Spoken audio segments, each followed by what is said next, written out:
and we do look forward to your participation. We are back.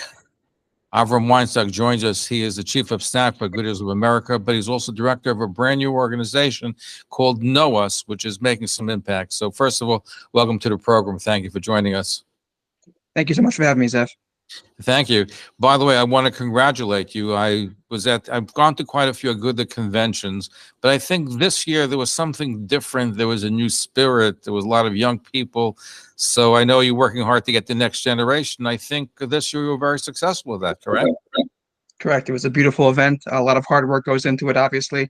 And we were thrilled that people enjoyed it as well. Thank you. So that was marvelous to see.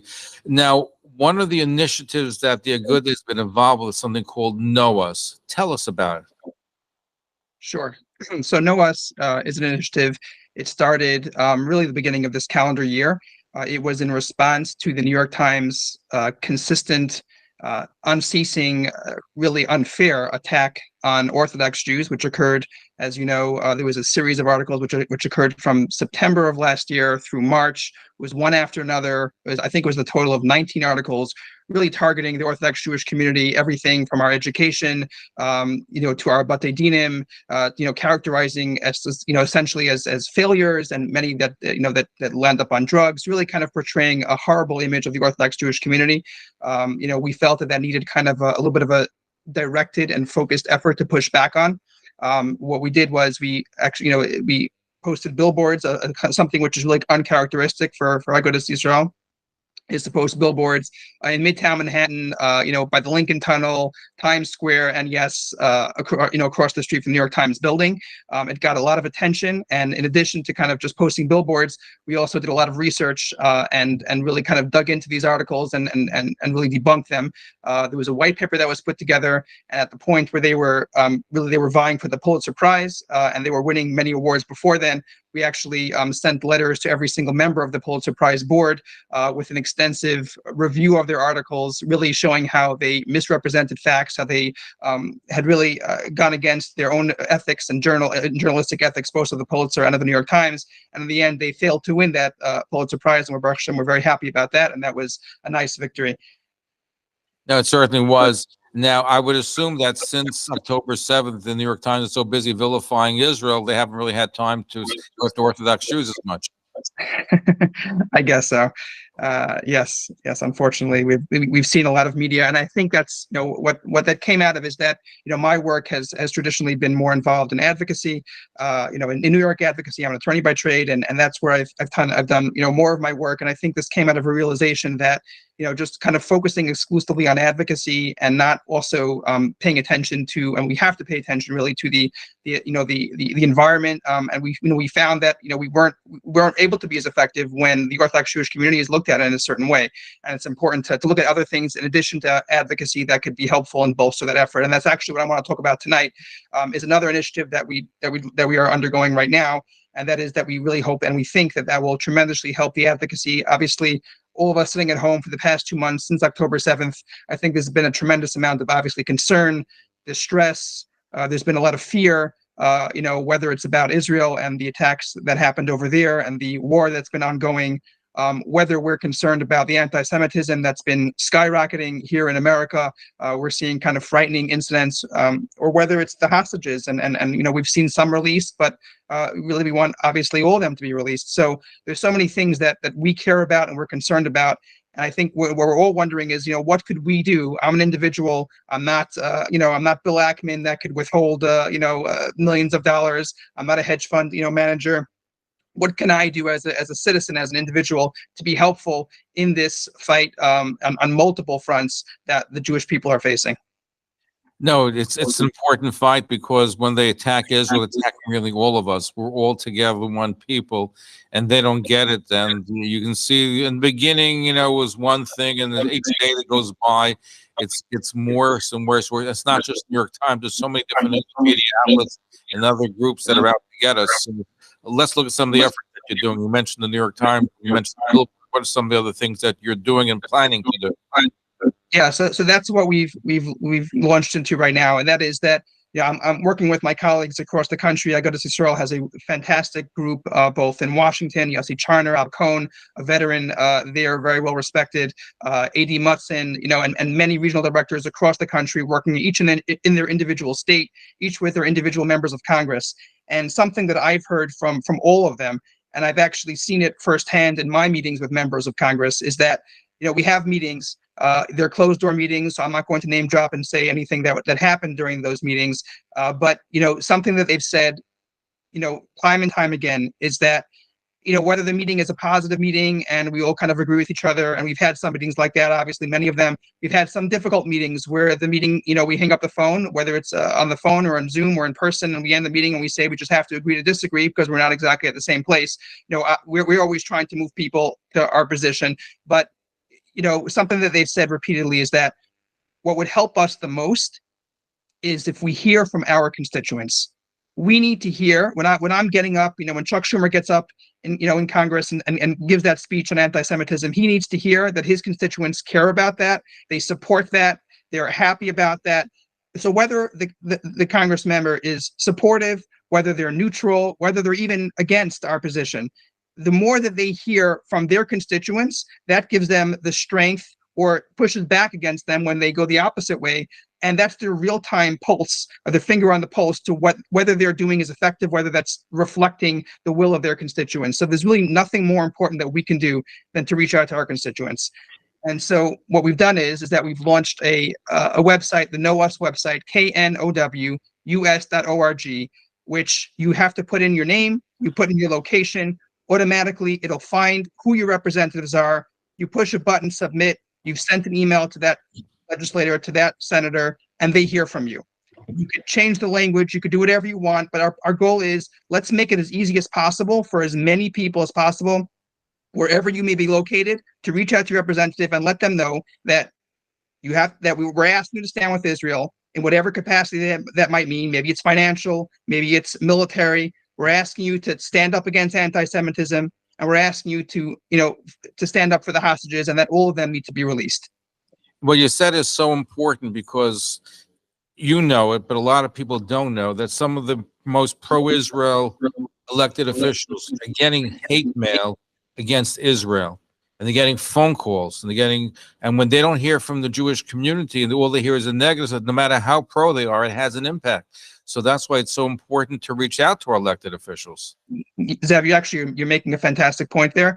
What we've heard from many legislators is that they are getting a lot of phone calls and a lot of mail from the other side.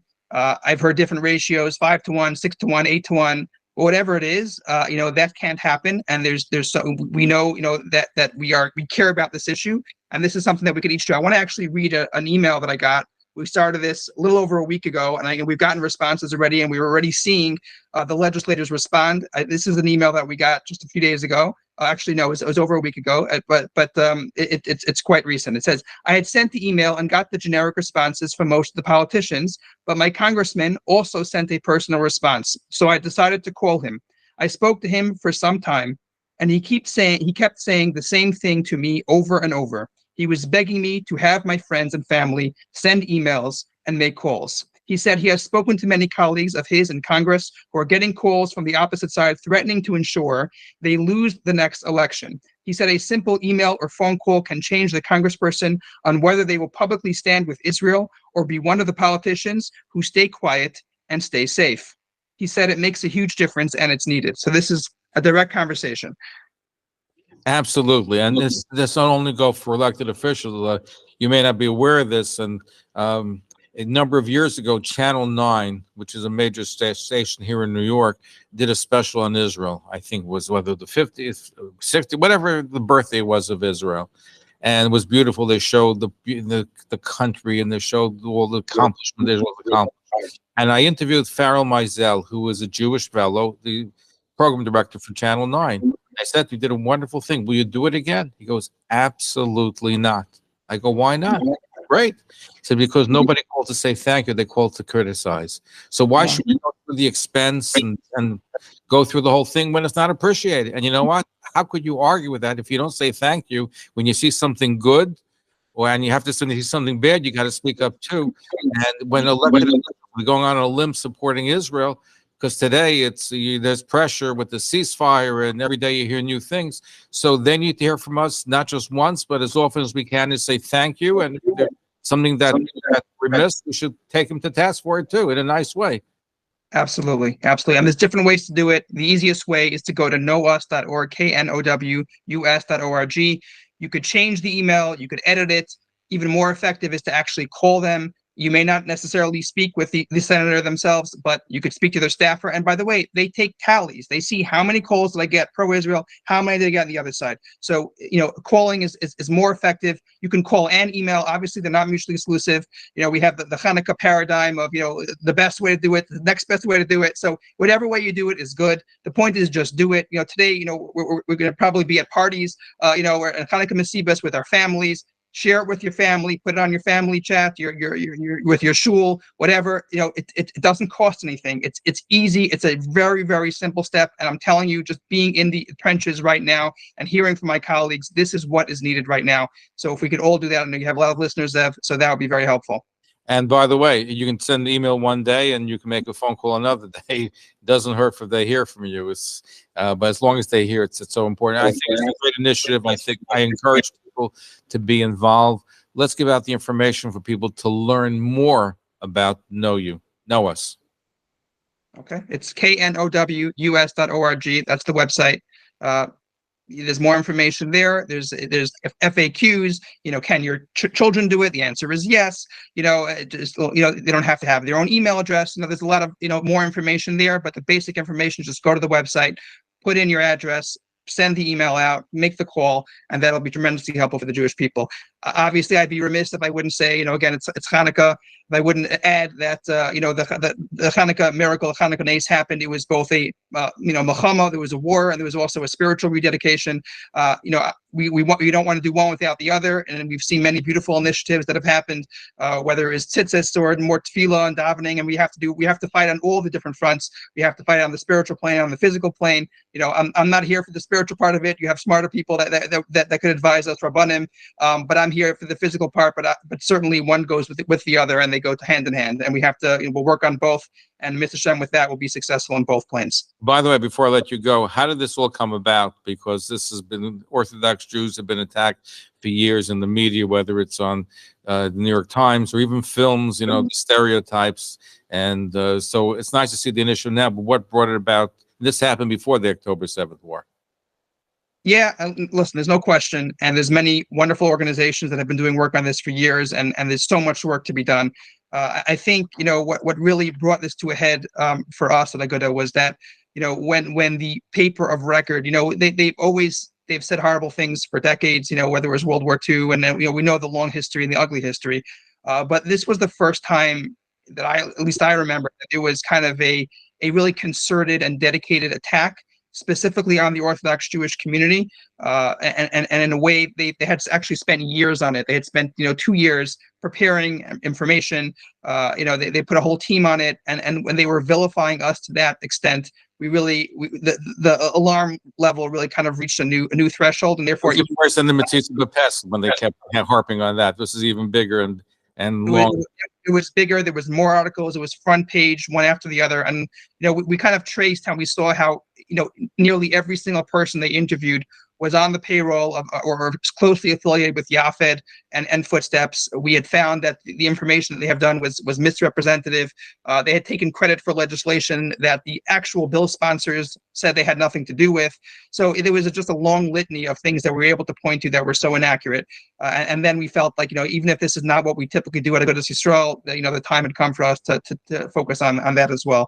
And here, once again, we find ourselves in a situation where this is not advocacy, this supports advocacy, and it's so important. And that's why, again, we're hoping and asking that people reach out to representatives. It's funny, we had this past week the horrible testimony that we've all seen this past Tuesday with the different members, the presidents of different colleges, who are unable to really say that declaring, calling for the genocide of the Jewish people violates their code of conduct and ethics. And we've had many different petitions and things going on, but we have to remember that happened because members of Congress, push them to it because they were on the hot seat. So again, the focus of power and is in members of Congress. So that whole episode only happened, and they were put to that point because of that issue, because of that effort. So that's why it's so important that we focus on that. And one of the college presidents just resigned, was announced today. Yes, I saw that. I saw it. Liz McGill, right? May it continue, and they need fresh new initiatives in some of these many of these colleges. Yeah. Avraham Weinstock, I want to thank you for the work that you're doing, and certainly they're good as at the forefront of Know Us and fighting the stereotypes, the biases, the attacks on Orthodox Jews. There should be a monitoring of what's going on. I'm glad to see it's happening. And again, kudos to you for, I think, reinvigorate a good convention. It was a pleasure. I really enjoyed it. So I think this is the start of some new trends, correct? A lot of fresh blood, Panu Chadashas, new people involved. Always more good things to come. Yeah, thank you for joining us. Okay, terrific. Thank you. Thank you. When we come back, we'll